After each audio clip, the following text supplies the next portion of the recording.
নীরা মামি। বাসায় এসে দেখি সোফায় একজন শাড়ি পরা মেয়ে ঘুমিয়ে আছে। পা দুটো তুলে দিয়েছে সোফার হাতলে। আঁচল দিয়ে মুখ ঢাকা, তাই চেহারা দেখা যাচ্ছে না।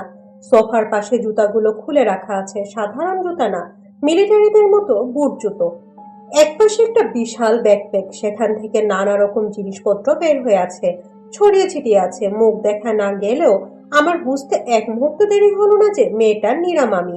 আমার মনে হলো সারা পৃথিবীতে নীরা মামি হচ্ছে একমাত্র মহিলা যে শাড়ির সাথে বুট জুতো পরে। তাছাড়া এরকম ভয়াবহ ব্যাকপ্যাক নীরা মামি ছাড়া আর কেউ ঘাড়ে নিয়ে টানাটানি করবে না। আমি আনন্দে চিৎকার করে বললাম, নীরা মামি! সোফায় শুয়ে থাকা মেয়েটা একটু নড়ে উঠে বলল, খবরদার, চেঁচাবি না, ঘুমাতে দে। নীরা মামির গলার স্বর, কাজেই আমি আবারও চিৎকার করলাম, নীরা মামি, নীরা মামি! মামি মুখ থেকে আঁচল সরিয়ে আমার দিকে তাকিয়ে একটা ধমক দিলেন। বললেন না চেঁচাবি না, তারপরও চেঁচাচ্ছিস, কাছে আয়। আমি ছুটে নীরা মামির কাছে গেলাম। মামি আমার চুলগুলো একটু এলোমেলো করে দিলেন, কানটা একটু টেনে আদর করে আবার শাড়ির আঁচল দিয়ে মুখ ঢেকে ঘুমিয়ে গেলেন। কে জানে, কয়েক রাত হয়তো ঘুমান নাই। নীরা মামির জন্য এটা মোটেও অস্বাভাবিক কিছু না। নীরা মামির কথা বলে শেষ করা যাবে না। প্রথম কথা হচ্ছে, নীরা মামিকে আসলে মামি বলা যাবে কিনা আমি সেটাও জানি না। আমার যে মামাকে বিয়ে করে মামি হয়েছিলেন, সেই মামার সাথে নীরা মামির ডিভোর্স হয়ে গেছে। আমি বড় মানুষদের গুজগুজ ফুসফুস শুনে বুঝেছি, বাইরের পরিবারের কারো সাথে নিজের পরিবারের কারো ডিভোর্স হয়ে গেলে তখন তার সাথে আর কোনো সম্পর্ক থাকে না। কিন্তু নীরা মামির সাথে আমাদের পুরোপুরি সম্পর্ক আছে। নীরা মামি কখন কোথায় থাকেন আমরা জানি না, কিন্তু যখন ঢাকা আসেন সবসময় আমাদের বাসায় ওঠেন। 2-4 দিন থেকে আবার উধাও হয়ে যান। যে কয়দিন আমাদের বাসায় থাকেন তখন আমাদের আনন্দের শেষ থাকে না। এরকম মজার মানুষকে কেমন করে আমার মামা ডিভোর্স দিয়ে দিল আমি চিন্তাও করতে পারি না। কে জানে, পুরুষ মানুষেরা মনে হয় এরকমই হয়, যদি তার বউ বেশি স্মার্ট হয় তখন ডিভোর্স করে দেয়। যাই হোক, আমি বড় হয়ে যে যে কাজগুলো করব বলে ঠিক করেছি, নীরা মামি তার সবগুলো করেছেন। পাহাড়ে গিয়েছেন, সমুদ্রে গিয়েছেন, প্লেন থেকে লাফ দিয়েছেন, কারাতে শিখেছেন, সিনেমায় অ্যাক্টিং করেছেন। পাঠটা খুবই ছোট ছিল, ঝগড়া করে একজনকে ধাক্কা দিয়ে ফেলে দাও, বই লিখেছেন, আন্দোলন করেছেন, পুলিশের মার খেয়েছেন, জেলে গিয়েছেন। সোজা কথায় বলা যায় এমন কোনো কাজ নেই যেটা নীরা মামি করেন নাই। আর যেগুলো বাকি আছে সেগুলো যে করে ফেলবেন সে ব্যাপারে আমার কোনো সন্দেহ নেই। কাজে আমি অপেক্ষা করতে থাকলাম কখন নীরা মামি ঘুম থেকে উঠবেন। শেষ পর্যন্ত মামি ঘুম থেকে উঠলেন। তারপর শাড়ির আঁচলটা কোমরে পেঁচিয়ে রান্নাঘরে গিয়ে ইঁদুরের বিষের মতো কালো কুচকুচে এক মুখ চা বানিয়ে ডাইনিং টেবিলের একটা চেয়ারে বসে আরেকটা চেয়ারে পা তুলে দিলেন। আমাকে কেউ বলে দেয় না, কিন্তু অনুমান করতে পারি মহিলাদের এভাবে চেয়ারে পা তুলে বসে থাকা ঘোরতর বেআইনি কাজ। নীরা মামি আম্মুকে বললেন, আপা, ঠ্যাং দুটা টনটন করছে, চেয়ারে তুলে দিলাম, ঠিক আছে? আম্মু বললেন, ঠিক না থাকলে আর কি এসে যায়, কিন্তু তোমার ঠ্যাং টনটন করছে কেন? একদিনের জন্য বেশি হাঁটা হয়ে গেছে। কত বেশি? জানি না, 30 থেকে 35 কিলোমিটার হবে। আম্মু চোখ কপালে তুলে বললেন, তুমি 30-35 কিলোমিটার হেঁটে এসেছো কেন? নীরা মামি বললেন, এই তো। তার মানে এর বেশি কিছু বলবেন না। কৌতূহলে আমার পেট ফেটে যাচ্ছিল, কিন্তু জানি এটা নীরা মামির স্বভাব। আমি নীরা মামির পাশে বসে তার চা খাওয়া দেখছি। আপু আর পিলুও বসেছে। পিলু বলল, মামি, তুমি দাবা খেলতে পারো? মামি মাথা নাড়লো, বলল, পারি। খুব ভালো না, কেন? পিলু বলল, আমার সাথে কেউ দাবা খেলতে চায় না, তুমি খেলবে? আমি বললাম, মামি, রাজি হয়েও না, রাজি হয়েও না, কিছুতেই রাজি হয়েও না। মামি অবাক হয়ে বললেন, কেন? তোমাকে হারিয়ে দেবে, এই ফাজিলটা অন্য কিছু পারে না, কিন্তু দাবা খেলায় সবাইকে হারিয়ে দেয়। মামি চোখ বড় বড় করে বললেন, সত্যি? আমি বললাম, হ্যাঁ। মামি বললেন, নিয়ে আয় দাবার বোর্ড, দেখি তোর সাথে খেলে। পিলু আনন্দে তার সবগুলো দাঁত বের করে দাবার বোর্ড আনতে গেল। ঠিক এরকম সময় চম্পা এসে হাজির। নীরা মামি অবাক হয়ে বললেন, এই মেয়েটাকে আগে দেখি নাই। চম্পাকে নিয়ে কথা বলতে আমি খুবই সাবধান, তাই আমি চুপ করে রইলাম। আপু বলল, এ হচ্ছে ঝর্ণা খালার মেয়ে চম্পা। চম্পা মুখ শক্ত করে বলল, শম্পা। আপু তখন বুঝিয়ে দিল, আগে চম্পা ছিল, চম্পা নামটা গ্রাম্য, তাই এখন সে এটাকে শম্পা করে ফেলেছে। আমি নিচু গলায় নীরা মামিকে ফিসফিস করে বললাম, কেউ এখন তাকে চম্পা ডাকলে সে তার চোখ গেলে দিবে। মামি তখন বেশ আগ্রহ নিয়ে চম্পার দিকে তাকালেন, মাথা নেড়ে বললেন, যখন তোমার শম্পা নামটাও আর পছন্দ হবে না তখন নামটা কি রাখবে? পম্পা, মম্পা, লম্পা? চম্পার আলাপটা পছন্দ হলো না, তাই কোনো উত্তর দিল না। নীরা মামি তাই অন্যদিকে গেলেন। জিজ্ঞেস করলেন, তুমি কিসে পড়ো, কোন স্কুলে, কোন ক্লাস? চম্পা এবারও কোনো উত্তর দিল না, তাই আপু বলল, তাকে এখনো কোনো স্কুলে দেওয়া যায়নি, চম্পা বলেছে সে লেখাপড়া করবে না। নীরা মামি হাসি হাসি মুখে বললেন, ও আচ্ছা, লেখাপড়া করবে না, ভেরি গুড, কিন্তু তাহলে বড় হয়ে কি হবে? চম্পাই প্রথম কথা বলল। আমি নায়িকা হব। নীরামামি পর্যন্ত এই উত্তরে অবাক হলেন, চোখ বড় বড় করে বললেন, নায়িকা? চম্পা মাথা নাড়ল। নীরামামি বললেন, আর যদি নায়িকা না হতে পারো? নায়িকা হওয়া খুব সোজা না, আমিও চেষ্টা করেছিলাম, হতে পারি নাই, শুধু ধাক্কা ধাক্কা একটা পার্ট পেয়েছিলাম। চম্পা নীরামামির উপর থেকে নিচ পর্যন্ত দেখলো, তারপর জিজ্ঞেস করলো, তুমি সত্যি নায়িকা হতে চেয়েছিলে? হ্যাঁ। নীরামামি মাথা নাড়লেন, তারপর বললেন, কিন্তু আমি তো লেখাপড়া করেছিলাম, তাই নায়িকা না হলেও সমস্যা হয় নাই।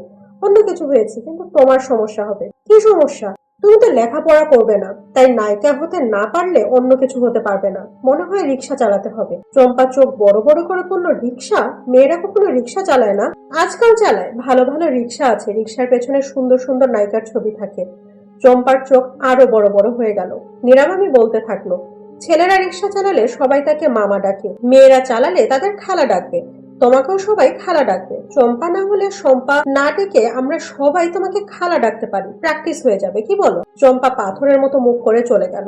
পিলু অনেকক্ষণ থেকে বোর্ডে গুটি সাজিয়ে ধৈর্য ধরে অপেক্ষা করছে। নীরামামি তার দিকে তাকিয়ে বলল, তুই কি লেখাপড়া করবি নাকি তোকেও মামা ডাকতে হবে?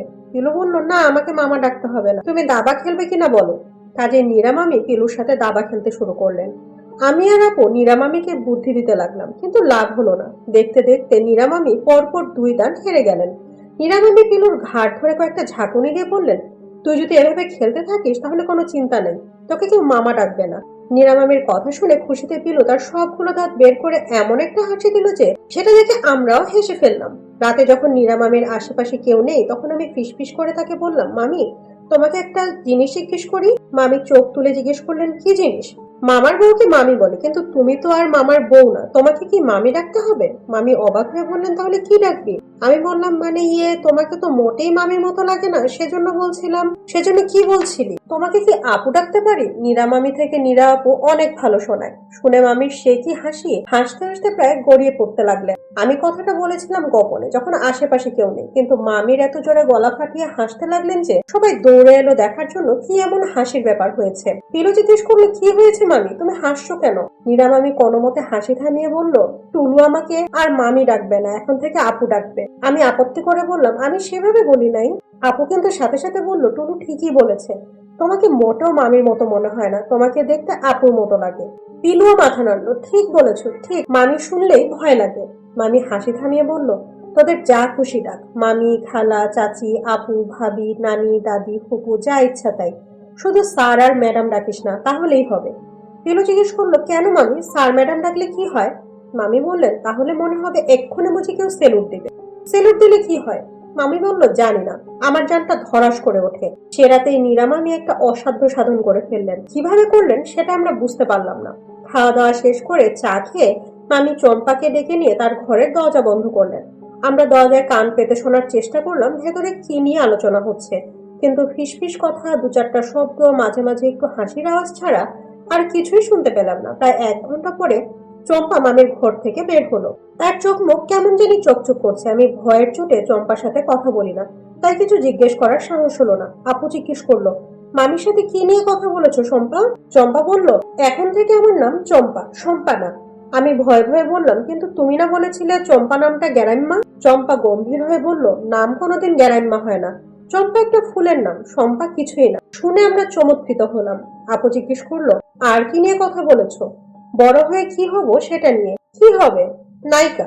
নায়িকা হতে না পারলে পাইলট, পাইলট না হতে পারলে ডাক্তার, ডাক্তার না হতে পারলে মন্ত্রী।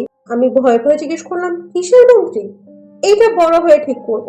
মামি বলেছে শিক্ষামন্ত্রী। শিক্ষামন্ত্রী বুঝেছো তো, লেখাপড়ার মন্ত্রী। কিলু বলল, কিন্তু তুমি তো লেখাপড়াই করবে না, লেখাপড়া না করে লেখাপড়ার মন্ত্রী হবে কেমন করে? এই প্রথম চম্পার মুখে একটা দুঃখের ছায়া পড়লো। একটা লম্বা দীর্ঘশ্বাস ফেললো, তারপর বলল, এখন লেখাপড়া করতে হবে। আপু খুশি হয়ে বলল, বাহ, তার মানে এখন তুমি স্কুলে ভর্তি হবে?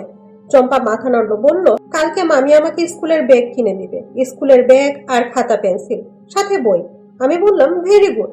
যখন কলেজে উঠবো তখন কম্পিউটার কিনে দিবে। এখন এটারে কম্পিউটার বলে না, বলে ল্যাপটপ। যেরকম ল্যাপটপ সুখ সেরকম ল্যাপটপ।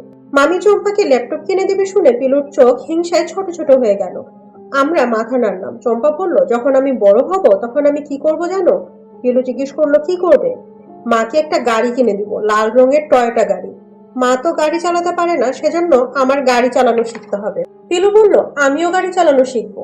আপু বলল, ভেরি গুড, তোরা দুজন মিলে আমাদের সব জায়গায় নিয়ে যেতে পারবি। চম্পা ঘাড় নেড়ে রাজি হয়ে গেল। তারপর বলল, খালি একটা সমস্যা। জিজ্ঞেস করলাম, কি সমস্যা? মামি বলেছে চিৎকার করে কান্দা যাবে না, আস্তে আস্তে শব্দ না করে কাঁদতে হবে। আপু বলল, সমস্যা কেন হবে, এটা তো ভালো কথা। চম্পা মাথা নাড়লো, তারপর বলল, না এটাই সমস্যা। চম্পা মনে হলো তার নতুন সমস্যাটা নিয়ে চিন্তা করতে করতে চলে গেল। মামি একটু পরেই তার ঘর থেকে বের হয়ে এলেন। আমি জিজ্ঞেস করলাম, মামি তুমি কেমন করে চম্পাকে ঠিক করে দিয়েছো? মামি হাসতে হাসতে বললেন, খাবার স্যালাইন। আমি অবাক হয়ে বললাম, খাবার স্যালাইন? হ্যাঁ, 1 চিমটি ভয়, 1 মুঠি উপদেশ, আর 1 লিটার আদর। বাচ্চাদের চিকিৎসার মহা ওষুধ। নিরামামি পরের দিন যখন চম্পাকে তার স্কুলের ব্যাগ কিনে দিতে নিয়ে যাচ্ছিলেন, তখন সাথে পিলুকে আর আমাকেও নিয়ে গেলেন। আপুকে নিতে চাইছিলেন, কিন্তু তখন আপুর একটা স্কুলের ক্লাস ছিল। রাস্তায় রাস্তায় ছোট ছোট বাচ্চারা যারা ঘুরে বেড়ায়, তাদের লেখাপড়া করানোর একটা স্কুল আছে। আপু সেখানে ভলেন্টিয়ার। স্কুলটার কোনো বিল্ডিং নেই, ফুটপাতে বসে বসে সবাই পড়ে, তাই আপু যেতে পারলো না। তবে আমি গেলাম। নিরামামি চম্পাকে তার স্কুল ব্যাগের ভেতরে করে নেওয়ার জন্য খাতা, কলম, পেন্সিল এসব কিনে দিলেন। পিলুর জন্য ছবি আঁকার ওয়াটার কালার রং তুলি, যদিও পিলু জীবনও ছবি আঁকে নাই, আঁকার ইচ্ছাও নাই। সে মানুষ আঁকলে সেটাকে ঘরের মতো দেখায়। আমি নিরামামিকে জিজ্ঞেস করলাম, তুমি পিলুর জন্য রং তুলি কেন কিনে দিচ্ছ? পিলু তো ছবি আঁকতে পারে না। টেরা বেঁকা কাকের ঠ্যাং বকের ঠ্যাং মার্কা ছবি আঁকে। মামি বললেন, পিকাসোর ছবি দেখেছিস? এত সুন্দর ছবি আঁকতে পারে, কিন্তু তবুও টেরা বেঁকা কাকের ঠ্যাং বকের ঠ্যাং আঁকে। কাজেই আমি আর কি বলবো? আমার কি পছন্দ আর কি অপছন্দ জানতে চাইলেন। আমি বললাম, আমার পছন্দের কিছু নাই। অপছন্দ হচ্ছে লেখাপড়া, বিশেষ করে অঙ্ক। বড় হয়ে পৃথিবী থেকে অঙ্ক তুলে দেওয়ার একটা আন্দোলন করব। মামি মুখ টিপে হাসলেন, বললেন, বড় হয়ে কেন? বুকে জোর থাকলে এখনই শুরু করে দে। যেরকম গণিত অলিম্পিয়াড আছে, সেরকম গণিত ধ্বংস অলিম্পিয়াড। মামি আমাকে নিয়ে ঠাট্টা করছেন কিনা বুঝতে পারলাম না। মুখ শক্ত করে বললাম, ঠিক আছে, এখন থেকেই শুরু করে দিব। মামি বললেন, ভেরি গুড। তারপর আমাদের নিয়ে একটা বইয়ের দোকানে ঢুকে আমাকে গণিতের মজার অঙ্ক নামের একটা বই কিনে দিলেন। আমি মামিকে থামানোর চেষ্টা করলাম, বললাম, মামি তুমি পয়সা নষ্ট করো না, এই বই আমি জীবনও খুলে দেখবো না। মামি বললেন, আমি কি তোকে খুলে দেখতে বলেছি? তাহলে আমি কি করবো এই বই দিয়ে? বৃষ্টির দিনে পৃষ্ঠা ছিঁড়ে ছিঁড়ে কাগজের নৌকা বানিয়ে পানিতে ভাসিয়ে দিতে পারিস। তখন আমি আর কি বলবো। মামি আপুর জন্য একটা বই কিনলেন, সেই বইটা আবার ইংরেজিতে। এত ছোট ছোট টাইপ যে মনে হয় ম্যাগনিফাইং গ্লাস দিয়ে পড়তে হবে। ভেতরে একটা ছবির নিশানা পর্যন্ত নেই। এই বই কেউ আমাকে দিলে আমার মেজাজ গরম হয়ে যেত, কিন্তু আপুর ব্যাপার স্যাপার আলাদা। কে জানে, সে হয়তো খুশি হয়ে যাবে। মামি তারপর বাসায় সবার জন্য অনেকগুলো চকলেট কিনলেন। তখন আমার মনটা একটু ভালো হলো। মামির সব কাজের মাঝে ছোট বড় আর মাঝারি পাগলামো থাকে, কিন্তু সবাইকে খুশি কেমন করে করতে হয় সেটা খুব ভালো করেই জানেন। এরকম একটা মামিকে পেয়েও আমাদের মামা কেমন করে খুশি হলো না বুঝতে পারি না। মামি অবশ্য পরের দিনই চলে গেলেন, কি নাকি কাজ আছে। যাওয়ার সময় বলে গেলেন কয়েকদিনের ভেতরে আবার আসবেন। সত্যি আসবেন নাকি আমাদের সান্ত্বনা দেওয়ার জন্য বলেছেন কে জানে।